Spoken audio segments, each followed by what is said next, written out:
राज्य ने नागरिकों के जनजातीय अधिकारों के संरक्षण के लिए है जरूरी। राज्य विधानसभा ने एक दिन के बैठक में मंत्रियों, सदस्यों और अध्यक्ष उपाध्यक्ष के वेतन संबंधी संशोधन विधेयक को भी किया पारित।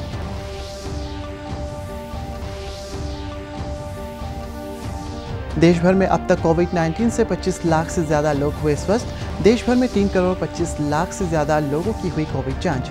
अरुणाचल प्रदेश में एक दिन में कोविड-19 के अब तक के सबसे ज्यादा 143 मामले आए सामने।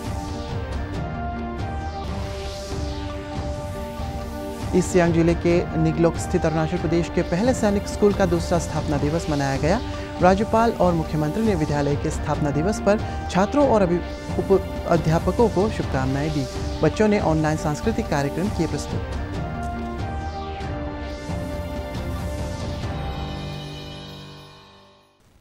अरुणाचल प्रदेश राज्य विधानसभा ने राज्य को संविधान की 6ठी अनुसूची में शामिल करने और आर्टिकल 371H में संशोधन किए जाने के प्रस्ताव को पारित कर दिया है। विधानसभा के एक दिन के सत्र में देर शाम हुई चर्चा के बाद इस प्रस्ताव को पारित कर दिया गया। प्रस्ताव में कहा गया है कि अरुणाचल प्रदेश के मूल निवासियों के जनजातीय अधिकारों के संरक्षण के लिए राज्य को संविधान की 6ठी अनुसूची में शामिल किए जाने का प्रस्ताव को स्वीकार करती है। विधानसभा ने इसके साथ ही आर्टिकल 371H में संशोधन के जरिए राज्य के जनजातीय समुदाय के परंपराओं, कानूनी प्रक्रियाओं और भूमि के हस्तांतरण और संसाधनों पर मालिकाना हक दिलाने का संकल्प व्यक्त किया है। इस धारा के संशोधन प्रस्ताव में कहा गया है कि इसके जरिए लोगों के सामाजिक और धार्मिक रीति रिवाजों को संरक्षण, जनजातीय लोगों के परंपरागत कानूनों और प्रक्रियाओं के संरक्षण सहित और जनजातीय समुदाय के परंपरागत कानूनों के आधार पर सिविल और क्रिमिनल प्रशासन के निर्णयों को मानने के प्रावधानों को शामिल करना है। इससे पहले राज्य के विधायी कार्य मंत्री बामांग फेलिक्स ने संविधान की 6ठी अनुसूची में संशोधन किए जाने का प्रस्ताव रखा, जिस पर विभिन्न दलों के सदस्यों ने अपने विचार व्यक्त किए। सालों से हम लोग ये बोल के आए हैं। The derivatives of this 6-schedule autonomous council, this is what we conceptualized, and it was placed in the state assembly, but it was not with an intention to deprive someone else. Therefore, if this resolution is adopted today and by way of amendment if it is inserted into Article 371H, really it will be boon for the state of Arunachal Pradesh. राज्य विधानसभा में आज एक दिन के सत्र में कई विधायी कामकाज निपटाए गए। सदन में विधायी कार्य मंत्री बामांग फेलिक्स ने राज्य के मंत्रियों, विधानसभा अध्यक्ष, उपाध्यक्ष सहित सदस्यों के वेतन और भत्ते संबंधी विधेयक को पेश किए, जिस विधानसभा में वॉइस वोट से पारित किया गया। सदन में मुख्यमंत्री पेमा खांडू ने कॉन्ट्रैक्ट श्रमिकों के संबंध में संशोधन विधेयक, औद्योगिक विवाद संबंधी संशोधन विधेयक और Arunachal Pradesh district based entrepreneurs संशोधित विधेयक पेश किया, जिसे सदन में पारित कर दिया। उधर सदन में संक्षिप्त चर्चा के दौरान Arunachal Pradesh civil service cadre को व्यवस्थित करने और उसमें आवश्यक सुधार लाए जाने के संबंध में सदस्यों ने सरकार के समक्ष कई प्रस्ताव रखे। चर्चा में भाग लेने वाले सदस्यों ने कहा कि राज्य की वर्तमान प्रशासनिक जरूरतों को पूरा करने और अरुणाचल प्रदेश सिविल सर्विस सेवा के अधिकारियों को और अधिकार दिए जाने के लिए इसमें सुधार की जरूरत है। चर्चा का जवाब देते हुए मुख्यमंत्री पेमा खांडू ने कहा है कि इस बारे में जल्द ही एक समिति का गठन करेंगे जो इस मामले पर विस्तृत रिपोर्ट देगी। इससे पहले विधानसभा की कार्रवाई शुरू होते ही 2 पूर्व सदस्यों स्वर्गीय PW सोना को श्रद्धांजलि दी गई। कि समय की पाबंदी से वो लोग पार्टिसिपेट नहीं करेंगे और उनका बिहाफ में भी कंडोलेंस मैसेज पास ऑन करने के लिए मैं पॉलिटिक्स ज्वाइन करने से पहले भी मैं उनको काफ़ी बार मिल चुका हूँ। फॉर्मर MLA पवित्र साहब भी इस सदन में MLA बन के आए और पिताजी का जो कैरेक्टर है वो लड़का के ऊपर में देख के ही हम लोग पहचान पाता है कि उसका पिताजी किस कैरेक्टर का आदमी थे।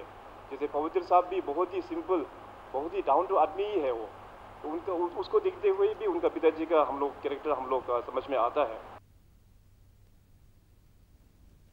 राज्य विधानसभा में इससे पहले कोविड-19 के दिशा निर्देशों के अनुरूप स्वास्थ्य विभाग द्वारा परिसर में प्रवेश करने वाले सभी लोगों के एंटीजन टेस्ट किए गए। स्वास्थ्य विभाग ने एंटीजन टेस्ट बुधवार को ही शुरू कर दिए थे, जिनमें एहतियात के तौर पर विधानसभा के सभी कर्मचारी, मीडिया कर्मियों के साथ साथ मंत्री और विधायक भी शामिल थे। उल्लेखनीय है कि रैपिड एंटीजन टेस्ट के दौरान विधानसभा परिसर में 5 व्यक्तियों को कोविड पॉजिटिव पाया गया था, जिसके बाद विधानसभा परिसर को कार्रवाई शुरू होने से पहले सैनिटाइज किया गया। इस बीच राज्य विधानसभा के एक दिन के महत्वपूर्ण सत्र को देखते हुए सुरक्षा के व्यापक बंदोबस्त किए गए थे। विधानसभा परिसर, सचिवालय और अन्य मुख्य मार्गों पर बड़ी संख्या में सुरक्षाकर्मी तैनात थे। हाल ही में 2 क्षेत्रों के ऑटोनोमस काउंसिल की मांग उठने के बाद संगठनों ने कड़ा ऐतराज जताते हुए आंदोलन की चेतावनी दी थी, जिसके बाद राज्य सरकार ने सुरक्षा के कड़े बंदोबस्त के निर्देश दिए थे। 5 AM से और कल 5 PM तक था। देश में कोविड-19 से ठीक होने वालों की दर बेहतर होकर अब 76.24 हो गई है। कोविड-19 के कुल संक्रमण के मामलों की तुलना में इस समय देश में लगभग 3.5 गुना लोग ठीक हो चुके हैं। पिछले 30 दिनों में संक्रमण से ठीक होने वालों की दर ताज़ा मिले मामलों का 100% है। अब तक किए गए एहतियाती उपायों के कारण 25 लाख से अधिक लोग इस संक्रमण से ठीक हो चुके हैं। पिछले 24 घंटों में 56,000 से अधिक लोग इलाज के बाद ठीक हुए हैं। तमिलनाडु, बिहार, हरियाणा, गुजरात में ठीक होने वालों की दर 80% से अधिक है। स्वास्थ्य मंत्रालय ने बताया है कि कुल संक्रमित लोगों में केवल 0.29% मरीज वेंटिलेटर पर हैं और मात्र 2% लोग ICU में हैं। मृत्यु दर भी तेजी से घटकर 1.83% पर आ गई है। असम, केरल, बिहार, ओडिशा, तेलंगाना, त्रिपुरा, आंध्र प्रदेश और चंडीगढ़ में मृत्यु दर 1% से भी कम है। पिछले 24 घंटों में संक्रमण के 75,000 से अधिक मामले दर्ज किए गए। इस समय देश में संक्रमण के कुल 33,10,991 सक्रिय मामले हैं। कल 1,023 मौत के साथ कोरोना से मरने वालों की संख्या 60,472 हो गई है। राज्य में बुधवार को कोविड-19 के एक दिन में सबसे ज़्यादा 143 मामले सामने आए हैं, जिससे प्रदेश में कुल सक्रिय मामलों की संख्या बढ़कर 987 हो गई है। वहीं कल 55 रोगियों को स्वस्थ होने के बाद अस्पताल से छुट्टी दे दी गई है। राज्य में अब तक कुल 2,563 लोग स्वस्थ हो चुके हैं और 5 लोगों की मौत भी हो गई है।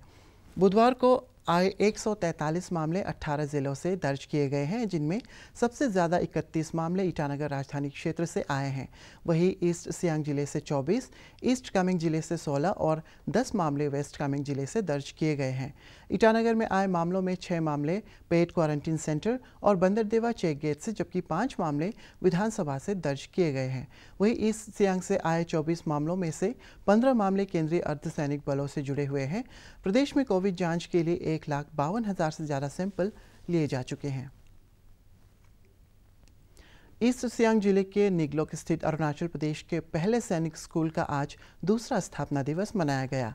इस अवसर पर प्रदेश के राज्यपाल डॉक्टर BD मिश्रा, मुख्यमंत्री पेमा खांडू, राज्य की शिक्षा सचिव निहारिका राय सहित कई गणमान्य व्यक्ति ने विद्यालय के स्थापना दिवस पर छात्रों और अध्यापकों को शुभकामनाएं दी। 27 अगस्त 2018 को स्थापित इस सैनिक स्कूल के दूसरे स्थापना दिवस समारोह का ईस्ट सियांग जिले की जिला उपायुक्त डॉक्टर किन्नी सिंह, रुकसिन के ADC ताजिंग जनोम, सैनिक स्कूल के principal lieutenant colonel Rajesh Kumar ने दीप जलाकर उद्घाटन किया। इस अवसर पर स्कूल के बच्चों ने ऑनलाइन सांस्कृतिक कार्यक्रम प्रस्तुत किया। वहीं ईस्ट सियांग जिला उपायुक्त डॉक्टर किन्नी सिंह ने सैनिक स्कूल की वेबसाइट और रुकसिन के ADC ताजिंग जनोम ने स्कूल के कैलेंडर का विमोचन किया। इस अवसर पर स्कूल के कई कर्मियों को जिला उपायुक्त ने प्रोत्साहन पत्र प्रदान किया। समारोह को संबोधित करते हुए जिला उपायुक्त ने कहा है कि सैनिक स्कूल शिक्षा के साथ साथ देशभक्ति और अनुशासन का भी पाठ पढ़ाता है। असम में बाढ़ से हुए नुकसान का जायजा लेने के लिए वहां पहुंचे केंद्रीय दल ने काम शुरू कर दिया है। ये दल कल तक नुकसान के मूल्यांकन का काम जारी रखेगा। असम के राज्य आपदा प्रबंधन प्राधिकरण के मुख्य कार्यकारी अधिकारी MS मणिवन्नन ने बताया है कि 6 सदस्यीय दल को 3 हिस्सों में बांटा गया है, जो बाढ़ से हुए नुकसान का ब्यौरा लेगा। वहीं देश के कई राज्यों में भारी बारिश और बाढ़ के कारण सामान्य जनजीवन प्रभावित है। जम्मू में बाढ़ और नदी में फंसे लोगों को निकालने के लिए सेना के हेलीकॉप्टर की मदद ली गई है। हिमाचल प्रदेश में कई जगह बारिश और फ्लैश फ्लड के कारण सड़कों और पुलों का नुकसान पहुंचा है, जबकि कई जगह यातायात बंद करना पड़ा। बिहार में बाढ़ की स्थिति में पहले से सुधार हुआ है, हालांकि अभी भी कई क्षेत्रों में बाढ़ का पानी जमा हुआ है। 100 से ज़्यादा शिक्षाविदों ने प्रधानमंत्री के जेईई नीट की परीक्षा के फैसले का समर्थन किया। उन्होंने इस पत्र में कहा है कि लाखों छात्र 12वीं पास के बाद अपने आगे बढ़ने के उत्सुक हैं। देश के युवाओं और छात्रों के सपनों के साथ कोई समझौता नहीं किया जाना चाहिए, लेकिन कुछ लोग राजनीतिक एजेंडा के तहत सरकार के इस फैसले का विरोध कर रहे हैं। उधर नीट अंडर ग्रेजुएट के लिए अब तक 9,94,000 उम्मीदवार अपने प्रवेश पत्र डाउनलोड कर चुके हैं। जेईई मेंस के लिए करीब 7.5 लाख उम्मीदवारों ने प्रवेश पत्र डाउनलोड किए हैं। करीब 8,50,000 उम्मीदवारों ने जेईई मेंस के लिए पंजीकरण कराया, जबकि 15 लाख उम्मीदवारों ने नीट अंडर ग्रेजुएट के लिए पंजीकरण कराया है। नीट की परीक्षा 13 सितंबर को होगी। जेईई मेंस की परीक्षा पहली 6 सितंबर तक होगी। नेशनल टेस्टिंग कोविड-19 महामारी के मद्देनज़र परीक्षाओं को आयोजित करने दौरान हर तरह की सावधानी बरती जाएगी। कोने कोने से तमाम शिक्षा शास्त्रियों ने मिलकर के प्रधानमंत्री जी को नीट और जेईई की परीक्षा के संबंध में एक पत्र लिखा है।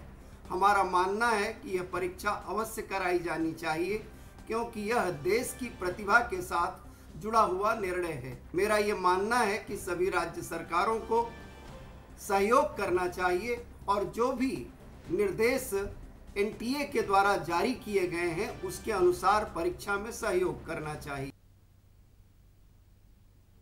माल और सेवा कर जीएसटी परिषद की आज बैठक हो रही है, जिसमें जीएसटी के कार्यान्वयन से राज्यों को हुए राजस्व के नुकसान के लिए मुआवजे पर विचार किया जा रहा है। केंद्रीय वित्त मंत्री निर्मला सीतारमण जीएसटी परिषद की 41वीं बैठक की वीडियो कॉन्फ्रेंसिंग के जरिए अध्यक्षता कर रही है। केंद्रीय वित्त राज्य मंत्री अनुराग ठाकुर और राज्य तथा केंद्र शासित प्रदेशों के वित्त मंत्री इस बैठक में भाग ले रहे हैं। जीएसटी कानून के तहत राज्यों को 1 जुलाई 2017 से जीएसटी की कार्यान्वयन के पहले 5 वर्षों में राजस्व के किसी भी नुकसान के लिए द्विमासिक क्षतिपूर्ति की गारंटी दी गई थी। रक्षा मंत्री राजनाथ सिंह ने कोविड-19 महामारी के खिलाफ संघर्ष के दौरान कोरोना योद्धाओं के साथ काम करने वाले 1 लाख से अधिक एनसीसी कैडेटों के योगदान की सराहना की। वे आज नई दिल्ली में राष्ट्रीय कैडर कोर महानिदेशालय केडीजी एनसीसी मोबाइल ट्रेनिंग ऐप का उद्घाटन कर रहे थे। इस ऐप के माध्यम से एनसीसी कैडेटों को देशव्यापी ऑनलाइन प्रशिक्षण दिया जा सकता है। इस अवसर पर श्री सिंह ने कहा है कि एनसीसी में एकता, अनुशासन और राष्ट्र सेवा की शिक्षा प्रदान की जाती है। उन्होंने कहा है कि अनेक एनसीसी कैडेटों सफलता के शिखर पर पहुंच गए हैं, जिनमें प्रधानमंत्री Narendra Modi, Marshal of the Air Force Arjan Singh, विख्यात खिलाड़ी अंजलि भागवत आदि शामिल है। कोविड-19 से संबंधित प्रतिबंधों के मद्देनज़र एनसीसी कैडेटों का प्रशिक्षण भी प्रभावित हुआ है। रक्षा मंत्री ने कहा है कि निकट भविष्य में स्कूलों और कॉलेजों के खुलने की संभावना नहीं है, इसलिए डिजिटल माध्यम से एनसीसी कैडेटों की प्रशिक्षण दिए जाने की ज़रूरत है और केडीजी एनसीसी मोबाइल ट्रेनिंग ऐप इस उद्देश्य के एक ही प्लेटफॉर्म पर पूरा करता है। इंफॉर्मेटिव है, बहुत सारी इससे जानकारियां हमारे कैडेट्स को प्राप्त होंगी। तो इस ऐप की लॉन्चिंग के लिए, इस ऐप को बनाने में जो भूमिका रही है, उसके लिए मैं डीजी एनसीसी और उनकी पूरी टीम और इसके साथ साथ मैं सभी कैडेट्स को भी अपनी तरफ से हार्दिक बधाई देता हूं। केंद्रीय सूचना और प्रसारण मंत्री प्रकाश जावड़ेकर ने कहा है कि फेक न्यूज पेड न्यूज से भी ज़्यादा खतरनाक है। औद्योगिक संस्थान internet and mobile association of India IAMAI द्वारा आयोजित एक वर्चुअल समारोह को संबोधित करते हुए श्री जावड़ेकर ने कहा है कि फेक न्यूज़ से शांति भंग होने की बहुत अधिक संभावना होती है। उन्होंने कहा है कि सामाजिक मीडिया मंच पर जनमत को भ्रमित करने का रुझान जनसाधारण के लिए बहुत खतरनाक है। उन्होंने कहा कि सरकार ने फेक न्यूज़ पर अंकुश के लिए वास्तविक जांच दल गठित किया है, जो डिजिटल माध्यम पर पेश किए गई सूचनाओं की जांच पड़ताल करेगा। केंद्रीय खाद्य एवं ग्रामोद्योग आयोग द्वारा किसानों, मजदूरों और प्रवासी श्रमिकों के लिए हनी मिशन चलाया जा रहा है। हनी मिशन से प्रवासी कामगारों को स्वरोजगार के लिए प्रेरित किया जा रहा है। पेश एक रिपोर्ट। एवं ग्राम उद्योग आयोग KYC ने अपने प्रमुख हनी मिशन कार्यक्रम के माध्यम से प्रवासी कामगारों को स्थानीय रोजगार का अवसर उपलब्ध कराकर आत्मनिर्भर भारत की दिशा में एक महत्वपूर्ण छलांग लगाई है। MSME राज्य मंत्री प्रताप चंद्र सारंगी ने उत्तर प्रदेश के सहारनपुर और बुलंदशहर जिलों के 70 प्रवासी कामगारों के बीच 700 मधुमक्खी बक्सों का वितरण किया और इस प्रकार से उन्हें हनी मिशन के अंतर्गत आजीविका का अवसर प्रदान किया। ये प्रवासी कामगार सहारनपुर के 40 और बुलंदशहर के 30, कर्नाटक, महाराष्ट्र, गुजरात जैसे राज्यों से अपने गृहनगर लौट आए थे और कोविड-19 लॉकडाउन के कारण वित्तीय संकट का सामना कर रहे थे। प्रधानमंत्री द्वारा आत्मनिर्भर भारत के लिए किए गए आह्वान के बाद KYC ने इन कामगारों की पहचान की, उन्हें मधुमक्खी पालन के लिए 5 दिनों का प्रशिक्षण प्रदान किया। मधुमक्खी पालन गतिविधियों को शुरू करने के लिए उन्हें आवश्यक टूल किट और मधुमक्खी बक्से प्रदान किए। पश्चिमी उत्तर प्रदेश का समस्त क्षेत्र वनस्पतियों की बहुतायत के साथ, जिसमें विभिन्न प्रकार की फसलें शामिल हैं, शहद उत्पादन के लिए आदर्श क्षेत्र है। KYC प्रशिक्षण केंद्र पंजोकेरा में मधुमक्खी के बक्सों का वितरण किया गया। इस अवसर पर बोलते हुए सारंगी ने इस पहल की सराहना की और कहा कि मधुमक्खी पालन में इन कामगारों को शामिल करने से स्थानीय रोजगार का सृजन होगा। यह भारत के शहद उत्पादन को बढ़ावा देने में भी योगदान करेगा, जो कि हनी मिशन का मुख्य उद्देश्य है। मंत्री ने कहा कि यह एक बड़ी पहल है। प्रवासी कामगारों को उनके दरवाजे पर रोजगार का अवसर प्रदान करने से वे आत्मनिर्भर बनेंगे। इस अवसर पर उपस्थित KYC के अध्यक्ष विनय कुमार सक्सेना ने कहा कि मधुमक्खी पालन में प्रवासी कामगारों को शामिल करना स्थानीय उद्योगों को बढ़ावा देकर आत्मनिर्भरता के लिए प्रधानमंत्री नरेंद्र मोदी के आह्वान के साथ एक प्रकार से संरेखण है। मधुमक्खी पालन से न केवल भारत में शहद उत्पादन को बढ़ावा मिलेगा, बल्कि इससे मधुमक्खी पालकों की आय में भी वृद्धि होगी। इसके अलावा मधुमक्खी मोम, पराग, गूंद, शाही जेली और मधुमक्खी का विष जैसे उत्पाद भी बाजार में उपलब्ध हैं और इसलिए स्थानीय लोगों के लिए यह एक लाभदायक प्रस्ताव है। नई राष्ट्रीय शिक्षा नीति में 2030 तक प्री स्कूल से सेकेंडरी स्कूल तक 100% सकलन नाम के अनुपात का लक्ष्य किया गया है, जिनका लक्ष्य उन 2 करोड़ छात्रों को वापस स्कूल पहुंचाने का है जो पढ़ाई के बीच में ही छोड़ चुके हैं। इसके लिए स्कूलों के बुनियादी ढांचे को बेहतर बनाने, शिक्षा की गुणवत्ता में सुधार लाने और स्कूली पाठ्यक्रम को और रोचक बनाने की बात की गई है। पेश एक रिपोर्ट। समग्र शिक्षा और शिक्षा का अधिकार कानून जैसी पहलों की बदौलत भारत ने हाल के वर्षों में प्राथमिक शिक्षा में लगभग सभी बच्चों का नामांकन करने में सफलता पाई है। हालांकि आंकड़े बताते हैं कि प्राथमिक कक्षाओं के बाद बच्चों का नामांकन धीरे धीरे कम होता जाता है। कक्षा 6 से 8 में सकल नामांकन अनुपात जहां 91% है, वहीं कक्षा 9 और 10 में ये महज 79.3% और कक्षा 11 और 12 में 56.5% है। यानी कक्षा 5 के बाद और खासकर कक्षा 8 के बाद काफी तादाद में बच्चे पढ़ाई बीच में ही छोड़ देते हैं। पढ़ाई बीच में छोड़ देने वाले यानी ड्रॉप आउट बच्चों की संख्या देश में करीब 2 करोड़ है, जिन्हें नई शिक्षा नीति के तहत जल्द से जल्द वापस स्कूल पहुंचाने की बात कही गई है।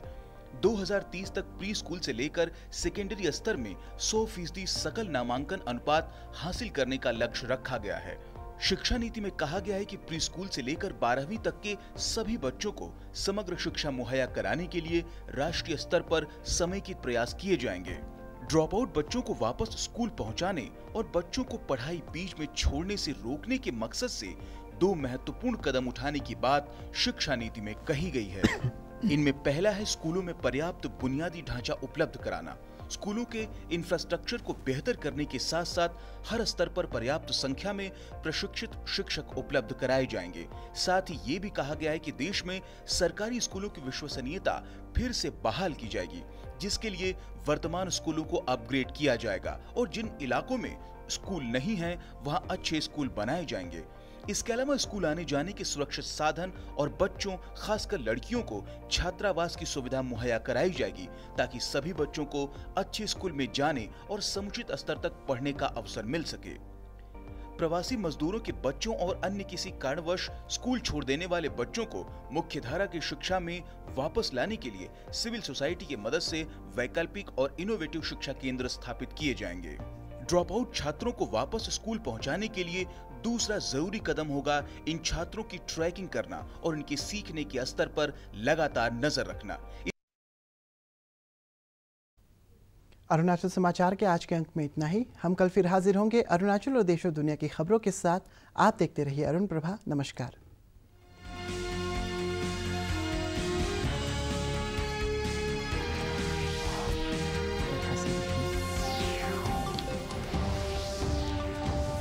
By the